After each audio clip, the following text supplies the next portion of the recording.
নমস্কার বন্ধুরা, আজকে বেরিয়েছি আমি আর আমার বড় মেয়ে। আমাদের একটা কাজে গড়বড় হয়ে গেছে। এসআইআর এর ফর্ম আমাদের দেয় নাই ঘরে। আর আমাদের বাসারই কে বলেছে বললে, পাশে বললো ওরা, জানি না এখন কি, যে আর নেই ঘর, ওরাও চলে আসছে। আর এই জন্য এখন আমাদেরটা পরে আবার ওরা বসছে, ওদের এখানে যাচ্ছি, জানি না কি হবে। দেখি, ওরাও ফোন করছে দুদিন থেকে। যখন আমরা ফোন করেছি ডিসি অফিসে, তখন বিএলওরাও ফোন করছে। এখন দেখি কি করে ওরা।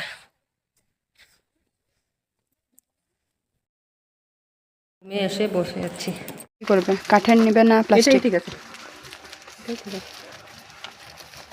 কাঠের তো অনেক ধরনের সাইজ আছে না? না, কাঠেরটা নিলে ওই যে ড্যাম্প হয়ে যাবে, নষ্ট হয়ে যায়। বড় থেকে সে খুলে গেছে।